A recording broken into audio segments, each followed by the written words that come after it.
बहुत साल पहले की बात है। लक्ष्मी नगर में एक बहुत बड़ा जंगल हुआ करता था।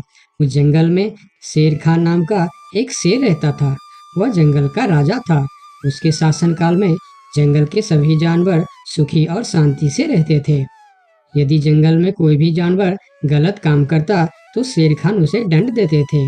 वह कमजोर जानवरों की रक्षा भी करते थे। एक दिन शेर खान अपने गुफा के सामने बैठे थे। तभी उसका दोस्त भालू उसके पास आया। फिर दोनों दोस्त मिलकर जंगल और जंगल के जानवरों के बारे में आलोचना करने लगे। मैं इस जंगल का सबसे शक्तिशाली जानवर हूँ। मेरे सामने जंगल का कोई भी जानवर टिक नहीं सकता। क्या कहते हो भालू भाई? ये तो तुमने बिल्कुल ठीक कहा, लेकिन हाथी के सामने तुम बिल्कुल चूहे जैसे दिखते हो। क्या ठीक कहा ना मैंने शेर खान? भालू की बात सुनकर शेर खान बहुत क्रोधित हो गए। भालू, तुम्हारी हिम्मत कैसे हुई मेरे बारे में इस तरह की बातें करने की? तुम्हें पता है तुम किसके सामने बात कर रहे हो? मैं इस जंगल का राजा हूँ। तुम मेरे दोस्त हो, इसीलिए तुम्हारे साथ मैं थोड़ा मजाक कर रहा था। तुम मेरे बात का बुरा मत मानना शेर खान। शेर खान नहीं, महाराज कहो महाराज। मैं इस जंगल का राजा हूँ, इसीलिए बाकी जानवरों की तरह तुम भी मुझे आज से महाराज कह के ही बुलाओगे। लेकिन शेर खान, हम दोनों दोस्त हैं, फिर भी तुम ऐसे क्यों बातें कर रहे हो? दोस्त है नहीं, दोस्त थे। आज से हमारी दोस्ती खत्म। आज के बाद मैं तुमसे कभी बात नहीं करूँगा। दोस्त कहकर मेरे सामने कभी मत आना। चले जाओ यहाँ से। अपने दोस्त का इस व्यवहार से भालू बहुत दुखी हुआ और वह वहां से चला गया। उसी जंगल में गोलू नाम का एक बंदर भी रहता था। वह दूसरों की चीज चुराकर भाग जाता था। एक दिन गोलू की चोरी करते समय शेर खान के एक सिपाही के द्वारा पकड़ा जाता है और उसे शेर खान के सामने विचार के लिए लाया जाता है। गोलू को देखकर शेर खान कहते हैं, गोलू, तुम्हारी चोरी की किस्से जंगल के दूर दूर तक मशहूर है। तुम जानवरों के घर में ही नहीं, बल्कि मेरे दरबार में भी बहुत चीज चोरी की है। इसीलिए मैं तुम्हें पहाड़ से गिराकर मारने की सजा घोषित करता हूँ। आज से ठीक 2 महीना बाद तुम्हें पहाड़ से गिराकर मार दिया जाएगा। अपनी मौत की सजा सुनकर गोलू बहुत रोने लगा और बोला, महाराज, मैं अब कभी चोरी नहीं करूंगा। मुझे माफ कर दीजिए महाराज। मेरे घर में छोटे छोटे बच्चे हैं। मुझे छोड़ दीजिए महाराज। लेकिन शेर खान ने उसकी फरियाद नहीं सुना। तब एक सैनिक उसे ले जाकर जेल में बंद कर देता है। उधर गोलू का दोस्त भोलू को जब इस बात का पता चलता है, तब वह गोलू से मिलने के लिए कैद खाने में पहुंच जाता है और उससे कहता है, देखा गोलू, तुम पकड़े गए ना। मैं तुम्हें कितनी बार कहा था कि चोरी करना छोड़ दो। अब क्या होगा बताओ, कैसे निकलोगे यहाँ से? ये सब छोड़ो भोलू भाई, जो होना था वो हो गया। मुझे तो बस अपने परिवार की चिंता हो रही है। काश मैं मरने से पहले उनके लिए कुछ कर पाता। मेरे छोटे छोटे बच्चे हैं, बीवी है, अब उन सब का क्या होगा? मेरे बिना वह भी जीवित नहीं रह सकते। गोलू की बातें सुनकर भोलू सोच में पड़ गया। फिर वह शेर खान के पास गया और बोला, महाराज, मैं गोलू का दोस्त भोलू हूँ। मैं आपसे कुछ कहने आया हूँ।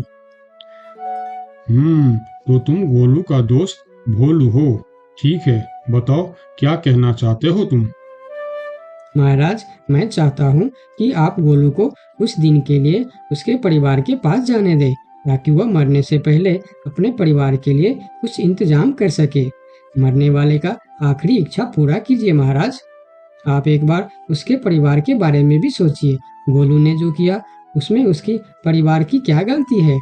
अगर आप उसे कुछ दिन के लिए अपने परिवार के पास रहने दोगे तो शायद उसका परिवार बच जाएगा। मैं इस बारे में तुम्हारी कोई मदद नहीं कर सकता। अगर अपने परिवार से मिलने के बहाने गोलू भाग गया तो मैं किसको सजा दूंगा? शेर खान की बात सुनकर भोलू थोड़ा सोच में पड़ गया। फिर बोला, तो ठीक है महाराज, आप गोलू को छोड़ दीजिए। जब तक गोलू वापस नहीं आ जाता, मैं उसकी जगह कैद खाने में रहूंगा। और अगर वो कभी वापस नहीं आया तो क्या तुम उसके हिस्से की मौत की सजा भी लोगे? थोड़ा सोचकर बताओ। हाँ महाराज, मैं इसके लिए भी तैयार हूँ। भोलू की बात मानकर शेर खान ने गोलू को कैद से निकालकर भोलू को कैद खाने में डलवा दिया। तब बाहर निकलकर गोलू ने भोलू को बोला, दोस्त तुम चिंता मत करना, मैं समय से पहले ही वापस आ जाऊंगा। ऐसा कहकर गोलू वहां से चला गया और भोलू गोलू की जगह कैद खाने में रहने लगा। इस तरह बहुत दिन बीत गया, लेकिन गोलू वापस नहीं आया। तब एक दिन शेर खान भोलू के पास आया। देखा बंदर, मैंने कहा था ना गोलू वापस नहीं आएगा। अगर कल सुबह तक गोलू वापस नहीं आया तो शर्त के अनुसार कल शाम के समय तुम्हें पहाड़ से गिरा दिया जाएगा।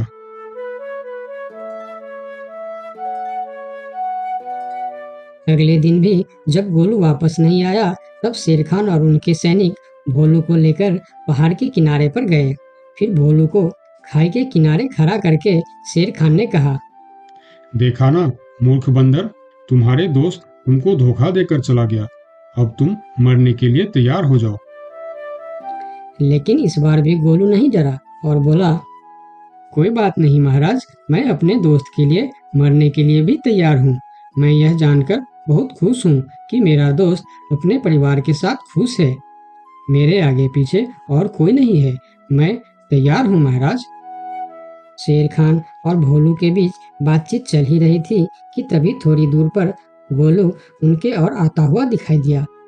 फिर पास आकर उसने बोला, तुम्हें ऐसा करने की कोई जरूरत नहीं है दोस्त। तुमने मेरे लिए जो किया उसके लिए तुम्हारा बहुत बहुत शुक्रिया। अब मैं अपनी सजा पूरी करने के लिए तैयार हूँ। महाराज छोड़ दीजिए मेरे दोस्त को। गोलू, तुम्हें वापस आने की क्या जरूरत थी? मैं यह सजा ले लेता था। तुम्हारे घर में छोटे छोटे बच्चे हैं, बीवी है, उनका क्या होगा? मेरे परिवार में मेरे अलावा और कोई नहीं है। इसीलिए यदि मैं मर भी जाऊं तो मेरे लिए किसी को कोई दुख नहीं होगी।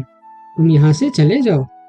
नहीं दोस्त, गलती मैंने की है, इसीलिए सजा भी मुझे ही मिलनी चाहिए। उन दोनों की दोस्ती को देखकर शेर खान सोचने लगे, ये दोनों अपने दोस्ती के खातिर एक दूसरे के लिए जान देने के लिए तैयार है, और मैं एक छोटी सी बात के लिए अपने सबसे अच्छे मित्र भालू से दोस्ती तोड़ दी। यह मैंने बहुत बड़ा गलती कर दी। मुझे इसका प्रायश्चित करना ही होगा। किसी को मरने की कोई जरूरत नहीं है। तुम दोनों की दोस्ती देखकर मैं गोलू की सजा माफ करता हूँ। और याद रखना गोलू, अगर तुमने फिर से चोरी की तो अगली बार मैं तुम्हारी सजा माफ नहीं कर पाऊंगा। नहीं नहीं महाराज, आज के बाद मैं फिर कभी ऐसा गलती नहीं करूंगा। आज से मैं ईमानदारी से मेहनत करके अपना परिवार चलाऊंगा। आपका बहुत बहुत धन्यवाद महाराज। ठीक है, अब तुम लोग यहाँ से जा सकते हो। उनके जाने के बाद शेर खान सीधा अपने दोस्त भालू के पास गया। भालू मेरा दोस्त, मैं यहाँ तुमसे माफी मांगने के लिए आया हूँ। मैंने जो उस दिन तुम्हारे साथ व्यवहार किया वह बहुत गलत था। मैं बहुत शर्मिंदा हूँ। मुझे माफ कर दो मेरे दोस्त। लेकिन महाराज, आपने तो कहा था। महाराज नहीं, शेर खान बोलो, शेर खान। आज से तुम मुझे महाराज नहीं, शेर खान ही बुलाओगे, क्योंकि दोस्त एक दूसरे के नाम लेकर ही बुलाते हैं। आज से तुम मेरे सबसे अच्छे दोस्त हो। गोलू और भोलू की दोस्ती देखकर शेर खान को अपनी गलती का एहसास हुआ और उसने भालू से माफी मांगी और दोनों फिर से दोस्त बन गए। तो दोस्तों, इस कहानी से हमें यह सीख मिलता है कि कभी-कभी दूसरे के अच्छाइयों को देखकर भी हम अच्छा बन जाते हैं। इसीलिए हमें हमेशा अच्छे लोगों के साथ ही दोस्ती रखनी चाहिए और अच्छे अच्छे काम भी करनी चाहिए। आपका बहुत बहुत धन्यवाद। एक समय की बात है, लक्ष्मी नगर में एक बड़ा जंगल था। उस जंगल में सोनू नाम का एक हिरन रहता था, जिसे जंगल में रहते हुए काफी साल हो गया था। सोनू का इस दुनिया में कोई नहीं था। कुछ महीने पहले ही उसका माँ बाबा गुजर गए थे।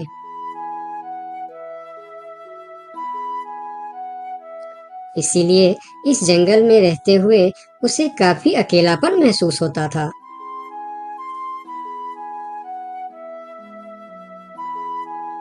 कितना बड़ा जंगल है हमारा, लेकिन फिर भी एक अजीब सा अकेलापन महसूस होता है। काश मेरा भी कोई दोस्त होता तो कितना अच्छा होता।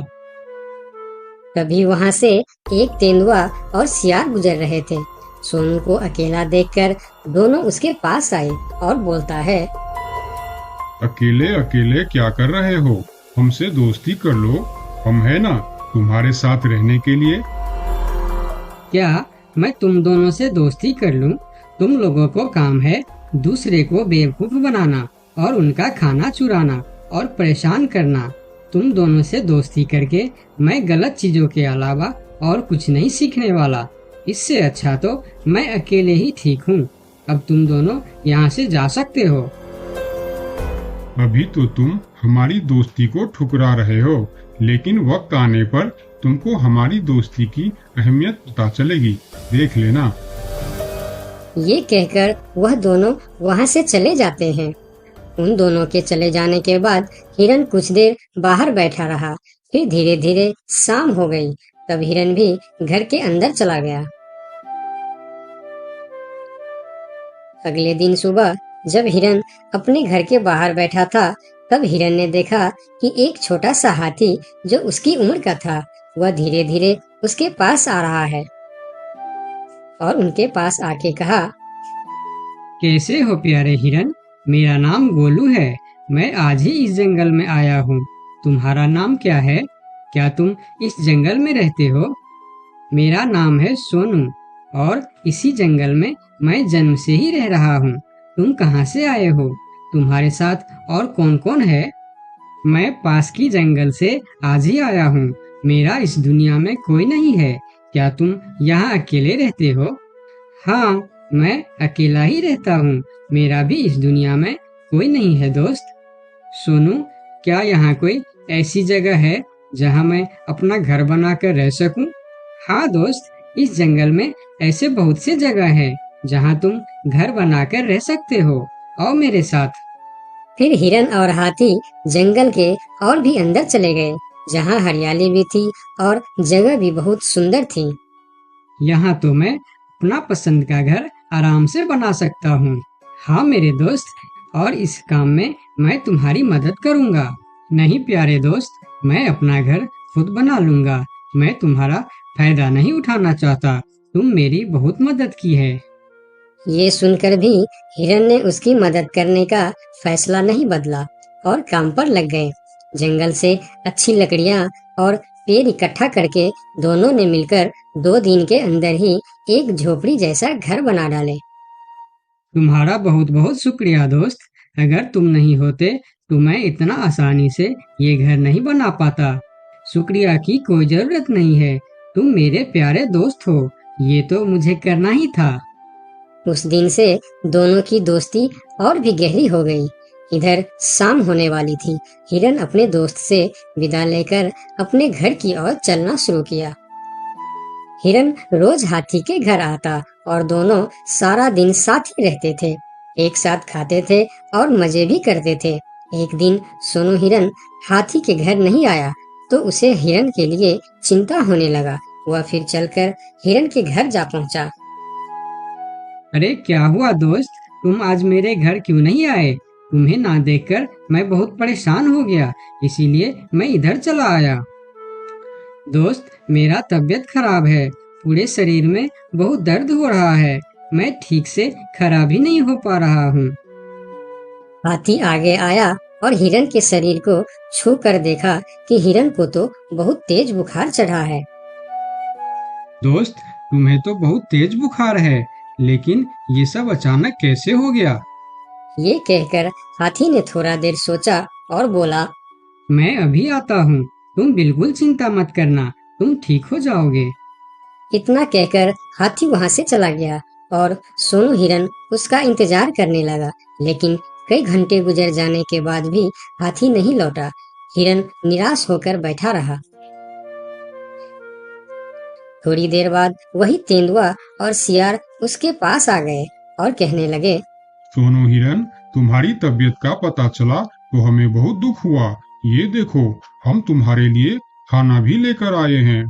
उन्होंने कुछ फल हिरन के सामने रख दिए और फिर उसको खाने के लिए कहते हैं। तुम लोगों का बहुत बहुत शुक्रिया, मुझे बहुत भूख लगी थी। अरे हिरन भाई, इस समय तुम्हारा तबीयत खराब है और वह तुम्हारा दोस्त कहाँ है जो हमेशा तुमसे चिपका रहता है? पता नहीं कहाँ गया है। सुबह एक बार आया था, उसके बाद अभी तक लौटा नहीं। हाँ, उसने सोचा होगा कि तुम्हारी बीमारी में सेवा करनी पड़ेगी, इससे अच्छा तो हम भाग ही जाते हैं, इसलिए वह गायब हो गया। अच्छा दोस्ती निभाया उसने। नहीं नहीं, ऐसा नहीं हो सकता, वह मेरा बहुत अच्छा दोस्त है। ऐसा ही हुआ है। हमने कहा था ना कि वक्त आने पर हमारी दोस्ती की अहमियत समझेगी। यही वह समय है। उनकी बात सुनकर सोनू हिरन को बहुत दुख हुआ। फिर वह वहां से चला गया। धीरे धीरे शाम हो गई, लेकिन हाथी का कोई अता पता नहीं था।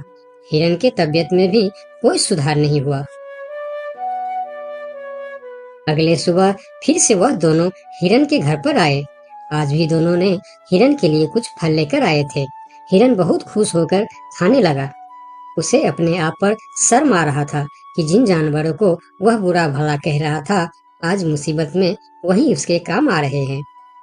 वह हर बार उनका शुक्रिया कर रहा था और माफी भी मांग रहा था।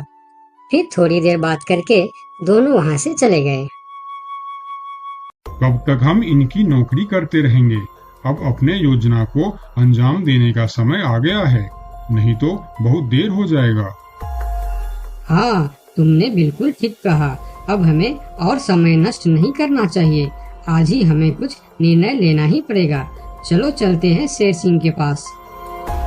शाम के समय जब हिरन अकेला था, तब हाथी वहां पर पहुंचता। उसको देखते ही सोनू हिरन को बहुत गुस्सा आ गया। क्या देखने आए हो यहाँ? यही कि मैं जिंदा हूँ या मर गया?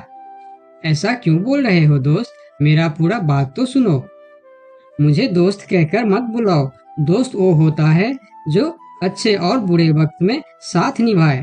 तुम तो मेरे तबीयत खराब होते ही मुझे छोड़कर भाग गए थे। मुझे खाना भी वह लोग लाकर दे रहे थे जिससे मैं बात तक करना पसंद नहीं करता था। तुम्हें अभी तक कुछ भी पता नहीं है, इसीलिए गुस्सा कर रहे हो। मैं तुम्हारे साथ छोड़कर नहीं भागा था। मुझे पता चल चुका था कि तुम्हें डेंगू बुखार हो गया है और तुम्हारे पास सिर्फ 3 दिन थे। मैंने घर में इसके दवाई रखे थे, लेकिन जब मैं घर पहुंचा तो वहाँ दवा न जाने कहाँ गायब हो गया। मेरे पास समय कम था। तुमको बताने वापस आता तो और देर हो जाती, इसीलिए मैं पुराने जंगल गया था। वहाँ से तुम्हारे लिए 2 दिन का सफर करके यह जड़ी बूटी लाया हूँ। इसे खा लो दोस्त, वरना सुबह तक तुम्हारा बुखार नहीं उतरा तो मैं मेरे सबसे अच्छा दोस्त खो दूंगा। ये सुनकर सोनू हिरन के आंखों में आंसू निकल आए।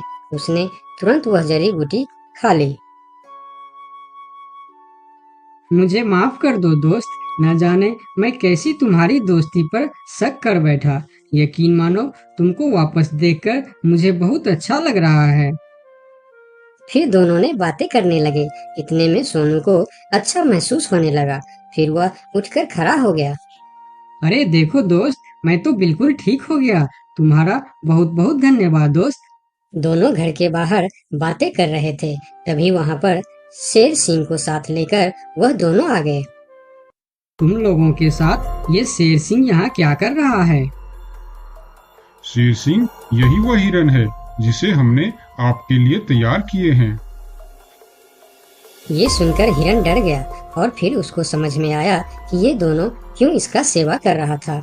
इधर शेर सिंह हिरन को शिकार करने के लिए आगे आया। तब हाथी बोला, मेरे रहते तुम लोग मेरे दोस्त को कुछ भी नहीं कर सकता। ये कहकर हाथी आगे आया और जैसे ही शेर सिंह ने हिरन की तरफ कदम बढ़ाया, हाथी ने शेर सिंह को जोर का टक्कर मारा और शेर सिंह दूर जाकर गिरा और उसकी कमर का हड्डी टूट गया और वह उठ भी नहीं पाया। यह देखकर तेंदुआ और सियार जल्दी जल्दी वहां से भाग गया। फिर उस दिन के बाद हिरन और हाथी